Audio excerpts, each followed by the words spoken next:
Welcome back everyone. इस video में discuss करेंगे सेक्स और रिप्रोडक्शन के अंदर ट्रांसडक्शन के बारे में, यानी कि पराक्रमण के बारे में। लास्ट वीडियोस के अंदर हम बैक्टीरिया के कैरेक्टरिस्टिक के बारे में, फ्लैजिलेशन के बारे में, शेप्स के बारे में, साइज के बारे में, एसेक्सुअल रिप्रोडक्शन के बारे में एंड सेक्सुअल रिप्रोडक्शन के दो टाइप्स के बारे में ऑलरेडी डिस्कस कर चुके हैं। ये सीरीज जो है हमारे, ये है हिंदी मीडियम के लिए। इंग्लिश मीडियम के लिए हम ऑलरेडी डिस्कस कर चुके हैं एंड इन सभी वीडियोस का लिंक आपको डिस्क्रिप्शन में मिल जाएगा, वहां से वीडियो देख सकते हैं। एंड अगर वीडियो हेल्पफुल लगती है तो लाइक कीजिए, शेयर कीजिए अपने फ्रेंड्स के साथ एंड चैनल को सब्सक्राइब कर लीजिए। और नोट्स जो है वो टेलीग्राम चैनल पे मिल जाएंगे, तो आप टेलीग्राम चैनल भी ज्वाइन कर सकते हैं। तो अगर हम बात करें यहाँ पे पराक्रमण या फिर ट्रांसडक्शन की, इस प्रक्रिया में आनुवंशिक पदार्थ का दाता कोशिका यानी कि जो डोनर सेल होगी, डोनर कोशिका होगी, से ग्राही कोशिका को स्थानांतरण जीवाणु भोजी यानी कि बैक्टीरियोफेज द्वारा होता है। ठीक है, ये जीवाणु भोजी द्वारा होता है, यानी कि ये क्या होगा, बैक्टीरियोफाज के थ्रू होगा। ट्रांसफर तो होगा लेकिन किसके थ्रू होगा, बैक्टीरियोफाज के थ्रू होगा। इसका अध्ययन सर्वप्रथम जिंडर और लेजरबर्ग ने किया था। साल्मोनेला टाइफी म्यूरियम के अंदर किया था, इस जीवाणु में इसके अंदर इसकी स्टडी की गई थी। इन्होंने देखा कि विभोजी कण यानी कि फैस पार्टिकल किसी विशिष्ट जीवाणु कोशिका पर आक्रमण करके उस विषाणु कोशिका के लक्षण हन कर लेता है और यह विभोजी किसी अन्य जीवाणु कोशिका पर आक्रमण करता है, तो विशिष्ट लक्षण उस जीवाणु में स्थानांतरित हो जाते हैं। अब क्या होगा यहाँ पे, एक यहाँ पे विभोजी कण होगा जिसको फास पार्टिकल बोला जाता है। अभी फास पार्टिकल क्या करेगा, किसी विशिष्ट जीवाणु कोशिका के ऊपर आक्रमण करेगा और आक्रमण करके उसको अपनी कंट्रोल में ले लेगा और इसके जो फास पार्टिकल है वो इसके अंदर भेज देगा। तो अब क्या होगा यहाँ पे, जब यह विभोजी कोशिका, अब ये विभोजी कोशिका जब किसी दूसरे जीवाणु कोशिका पर आक्रमण करेगी तो ये उस में क्या कर देगी, उस विशिष्ट लक्षण का जो जीवाणु है यानी कि जो फास्ट पार्टिकल है उसको स्थानांतरण कर देगी।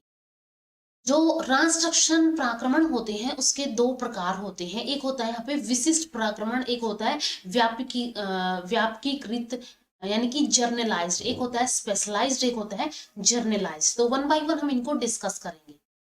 स्पेशलाइज्ड ट्रांसडक्शन या फिर विशिष्ट पराक्रमण के अंदर क्या होगा भी, विशिष्ट पराक्रमण के अंदर कुछ प्रमुख चरण होते हैं। ठीक है, इन चरणों में से सबसे फर्स्ट यहाँ पे जीवाणु कोशिका के ग्राही स्थल पर संलग्न हो जाते हैं, यानी कि जो भी यहाँ पे बैक्टीरियोफाज था, ठीक है, जो भी यहाँ पे बैक्टीरियोफाज था वो बैक्टीरियोफाज क्या करेगा, अब जो भी यहाँ पे जीवाणु होगा, बैक्टीरिया होगा, उसके उससे उससे संलग्न हो जाता है, उससे अटैच हो जाता है। तथा विभोजी न्यूक्लिक अम्ल जीवाणु कोशिका द्रव्य में स्थानांतरित हो जाता है। तो इसका जो भी यहाँ पे क्या होगा, जो भी यहाँ पे न्यूक्लिक एसिड होगा वो क्या हो जाएगा, इस बैक्टीरिया सेल के अंदर एंटर कर जाएगा। अब क्या होगा यहाँ पे, विभोजी का न्यूक्लिक अम्ल जीवाणु कोशिका में कुछ विशेष प्रकार के प्रोटीन बनाने के लिए कोडित होता है। ठीक है, अब यहाँ पे क्या होगा, ये विशेष प्रकार के प्रोटीन बनाएगा, विशेष प्रकार के प्रोटीन बनाएगा और ये विशेष प्रकार के प्रोटीन को बोला जाता है रिप्रेसर प्रोटीन। ठीक है, इनको रिप्रेसर प्रोटीन बोला जाता है। और ये रिप्रेसर प्रोटीन करते क्या है, ये जीवाणु कोशिका में विभोजी कणों का संश्लेषण, इनका काम है इनको रोकना है। ठीक है, विभोजी कणों यानी कि जो फास्ट पार्टिकल है इनको रोकना होता है। तो ये क्या कर देते हैं, कुछ विशेष प्रकार के प्रोटीन बनाने के लिए कोडित होता है, यानी कि इसके अंदर क्या होगा, कुछ यहाँ पे जो विशेष प्रकार के प्रोटीन होंगे उनको रिप्रेसर प्रोटीन बोला जाता है। ये रिप्रेसर प्रोटीन फास्ट पार्टिकल बनने से का संश्लेषण होने से रोकते हैं। लेकिन यहाँ पे विभोजी का डीएनए बन गया है, तो विभोजी का डीएनए जीवाणु कोशिका में खंडों के रूप में रहता है, इनको प्रोफेज बोलते हैं। ठीक है, इनको प्रोफाज बोलेंगे। खंडों के अंदर, छोटे छोटे टुकड़ों के अंदर रहेगा, जिनको प्रोफाज बोलेंगे। प्रोफाज जीवाणु के कोशिका द्रव्य में स्वतंत्र रूप से वितरित अथवा इसके जीवाणु के गुणसूत्र पर संलग्न रहते हैं। या तो ये जो है इसका न्यूक्लियस उसके अंदर रहेंगे, न्यूक्लियस नहीं बोल सकते हैं, इसका कोशिका द्रव्य बोल सकते हैं, साइटोप्लाज्म जो होगा उसके अंदर फ्रीली मूव करेंगे, या तो ये इनका जो गुणसूत्र होगा, इनके जो क्रोमोसोम हो गए उनसे ही संलग्न रहते हैं। प्रोफाज युक्त जीवाणु कोशिका लयजनक कहलाती है। तो ये कैसे कहलाएगी प्रोफाज युक्त जीवाणु कोशिका? इसको लाइसोजेनिक बोलेंगे। लाइसोजेनिक के अंदर इसको अंदर क्या होगा, इसके अंदर यहाँ पे पार्टिकल्स होंगे, फाज पार्टिकल्स होंगे, ठीक है, जिनको क्या बोला जाता है, जिनको प्रोफाज बोला जाता है।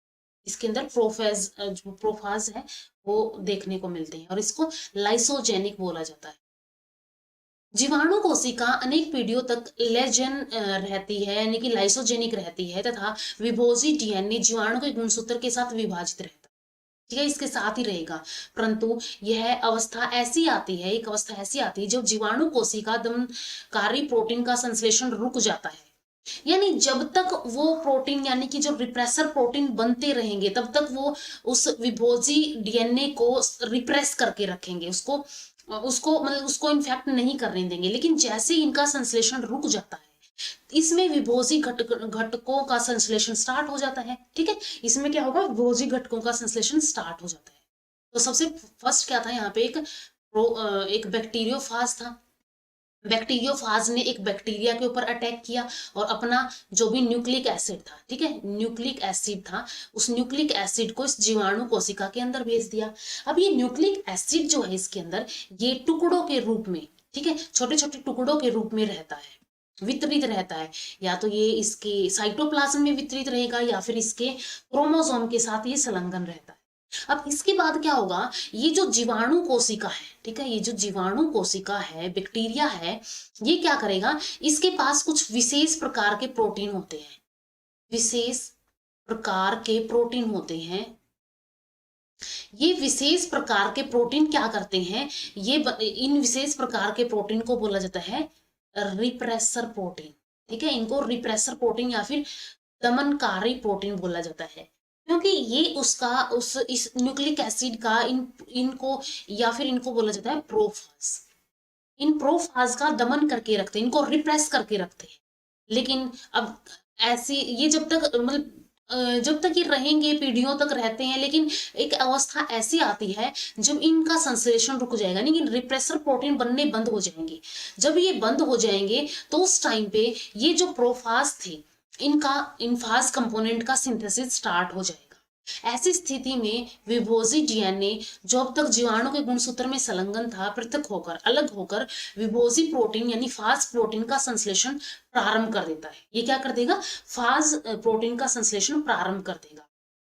विभोजी डीएनए जब जीवाणु गुणसूत्र से टूटता है, क्योंकि हमने बोला था कि ये या तो ये इसके अंदर फ्रीली रहेगा, या तो इसके गुणसूत्रों के साथ संलग्न रहेगा।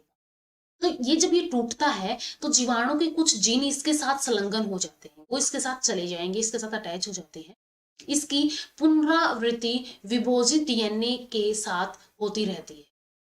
अब कुछ बैक्टीरिया के डीएनए इस बैक्टीरियोफाज के अंदर चले गए हैं, तो ये एक पुनरावृत्ति विभोजी डीएनए बन जाएगा, यानी कि एक हम बोल सकते हैं रिकम्बिनेंट डीएनए बन जाएगा, तथा ये नए विभोजी कणों का एक भाग बन जाते हैं, ठीक है, जो नए विभोजी कण बन रहे हैं उनका ही एक भाग बन जाएंगे जो जीवाणु के डीएनए थे। जब ये नए विभोजी कण किसी अन्य जीवाणु कोशिका को संक्रमित करते हैं तो इनमें उपस्थित जीवाणु जीन भी नई जीवाणु कोशिका के गुणसूत्र में समावेशित हो जाते हैं, ठीक है। अब यहाँ पे क्या होगा, ये प्रोफाज जो है ये क्या कर देंगे, फाज कंपोनेंट बनाना स्टार्ट कर देंगे, और ये फाज कंपोनेंट के अंदर, ठीक है, लाइक ये फास्ट कंपोनेंट बना, और इस फास्ट कंपोनेंट के अंदर कुछ यहाँ पे जो बैक्टीरिया के जीन थे वो भी चले जाएंगे, ठीक है, बैक्टीरिया के जीन भी इसके साथ संलग्न हो जाएंगे। अभी जब ये किसी दूसरी कोशिका को संक्रमित करेगा, इन्फेक्ट करेगा, तो उस टाइम पे ये जो यहाँ पे ब्लू कलर से हमने क्या दिखाए, जीवाणु के जीन दिखाए, तो वो उस कोशिका के अंदर जीवाणु, उसके अंदर खुद के भी थे, इस जीवाणु के भी चले गए, और इसके अंदर फास्ट पार्टिकल भी चले जाएंगे। तो ये गुणसूत्र में जो है जीवाणु नई जीवाणु कोशिका के अंदर पुरानी जीवाणु जीन समावेशित हो जाएंगे। नई जीवाणु कोशिका जिसको पुनयोजित कोशिका या फिर रिकम्बिनेंट सेल बोलते हैं। रिकम्बिनेंट सेल क्यों बोलेंगे? क्योंकि इसके अंदर एक तो पुराने पुराने जीन जीवाणु के जीन है, पुराने जीवाणु के जीन है, साथ में इसके अंदर इसके खुद के जीन है, ठीक है, इसके खुद के जीन है। तो यहाँ पे अलग अलग टाइप के जीन मिलके रिकम्बाइन कर लिया इन्होंने, ठीक है। ये जीन दो टाइप के जीन है और ये रिकम्बाइन हो गए हैं, इसलिए इसको पुनयोजित कोशिका बोला जाता है। ये गुणसूत्र में अपने जीनों को अतिरिक्त मातृ अथवा पहली जीवाणु कोशिका के जीन भी होते हैं, ठीक है। यहाँ पे पहली जो पुरानी जीवाणु कोशिका थी और इसके खुद के जीन होंगे, तो ये रिकम्बिनेंट सेल इसको बोला जाता है। आनुवंशिक पदार्थ का यह विनियम विशिष्ट प्राक्रमण या फिर स्पेशलाइज्ड ट्रांसडक्शन कहलाता है, क्योंकि इसमें जीवाणु गुणसूत्र में से केवल कुछ विशिष्ट जीन यानी कि स्पेसिफिक जीन का ही यहाँ पे स्थानांतरण होता है, सारों का नहीं होता है, सिर्फ कुछ ही जीन जो आए थे उनका ही यहाँ पे स्थानांतरण होता है। तो ये होता है यहाँ पे स्पेशलाइज्ड ट्रांसडक्शन या फिर इसको विशिष्ट प्राक्रमण बोला जाता है। इसके बाद सेकेंड टाइप का यहाँ पे था जर्नलाइज्ड ट्रांसडक्शन। जर्नलाइज्ड ट्रांसडक्शन के अंदर क्या होगा? विशिष्ट प्राक्रमण की तुलना में कृत प्राक्रमण एक अधिक सामान्य घटना है, क्योंकि हमने बोल दिया कि जर्नलाइज्ड है, ये सामान्य है। यह प्रक्रिया उन प्रोफेस पार्टिकल द्वारा नियंत्रित होती है जो संक्रमित जीवाणु कोशिका के कोशिका द्रव्य में, गुणसूत्र में नहीं, कोशिका द्रव्य में उपस्थित होते हैं, ठीक है।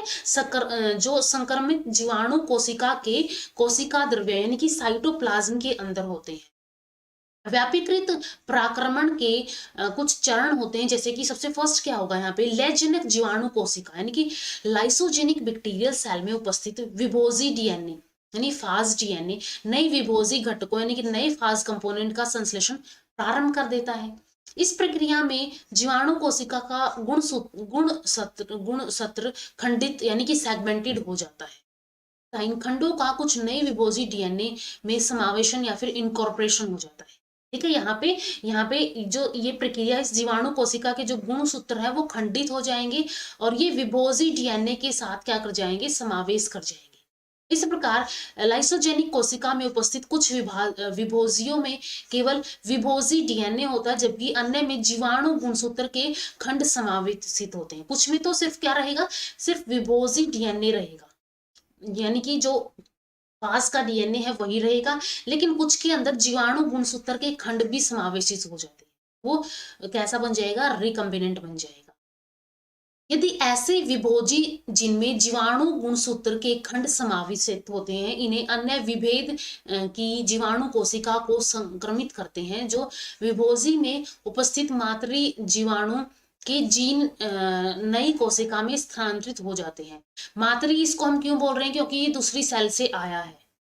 तो यहाँ पे क्या होगा, इसमें ऐसे विभोजी जिसमें जीवाणु गुणसूत्र के खंड समावेशित है, इसमें एक तो क्या है, जीवाणु गुणसूत्र के ये खंड हो गए, छोटे छोटे ये टुकड़े हो गए, एंड साथ में यहाँ पे क्या है, साथ में यहाँ पे फाज यानी कि विभोजी डीएनए है, ठीक है, इसके अंदर ये समावेशित है।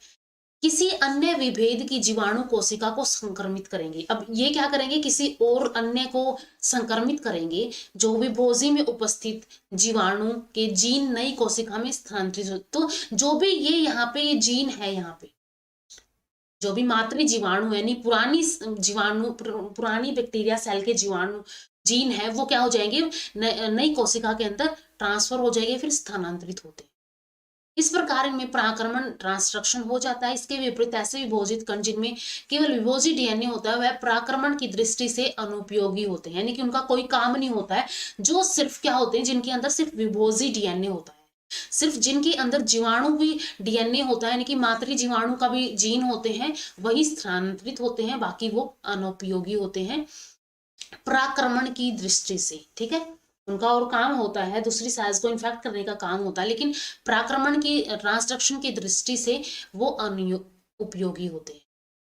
इसके बाद अगर हम इसके डायग्राम की बात करें तो सबसे फर्स्ट यहाँ पे लाइसोजेनिक बैक्टीरिया था, ये वायरल डीएनए इसके अंदर, ठीक है, और ये क्या है, बैक्टीरियल क्रोमोसोम है।